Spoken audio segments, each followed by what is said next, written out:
Hi friends, 4 burner steel stove. దీని problem వచ్చేసి regulator fail అయిపోయి మనకు ఫ్లేమ్ అయితే చాలా ఎక్కువ రావడం జరుగుతుంది. ఫోర్స్ తోటి అయితే గ్యాస్ అయితే వస్తుంది. ఇలా ఫోర్స్ తోటి గ్యాస్ వస్తే ఒక్కొక్కసారి ఆన్ ఆఫ్స్ కూడా ఊసిపోయే అవకాశం ఉంటుంది. 4 స్టవ్లు ఆన్ చేసినాక చూడండి కింద కూడా స్ప్రెడ్ అవుతుంది గ్యాస్ అనేది. కింద వస్తే చూడండి ఇక్కడ చూడండి. ఈ విధంగా హై ప్రెషర్ తోటి మన గ్యాస్ అయితే బయటకు రిలీజ్ అయినప్పుడు ఈ విధంగా స్ప్రెడ్ అయితే కావడం జరుగుతుంది. రెగ్యులేటర్ ఫెయిల్ అయినప్పుడు ఈ విధంగా మనకు రిపీట్ అవుతుంది. ఇది పాత రెగ్యులేటరు. ఇది ఫెయిల్ అయిపోయి మనకు అంత ఫోర్స్ తోటి అయితే గ్యాస్ అయితే రావడం జరుగుతుంది. దానివల్ల మొత్తం స్టవ్ అయితే స్ప్రెడ్ అవుతుంది. ఇదైతే మార్చడం జరుగుతుంది.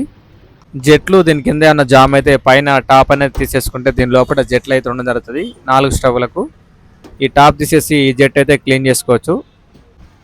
నెక్స్ట్ మనం పైపు రెగ్యులేటర్ మార్చినాక మళ్ళొకసారి అయితే స్టవ్ అయితే ఆన్ చేసి చూసుకుందాం.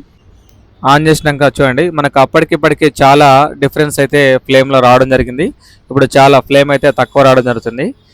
పాత రెగ్యులేటర్ పోయి మనకు ఫోర్స్ అయితే ఎక్కువ ఫ్లేమ్ అయితే రావడం జరిగింది. పైపు రెగ్యులేటర్ అయితే ఇది మార్చడం జరిగింది. పాత పైపు రెగ్యులేటర్ తీసేసి ఇది కొత్త పైపు రెగ్యులేటర్ అయితే మనం మార్చడం జరిగింది. లైక్ చేయండి, షేర్ చేయండి, సబ్స్క్రైబ్ చేసుకోండి.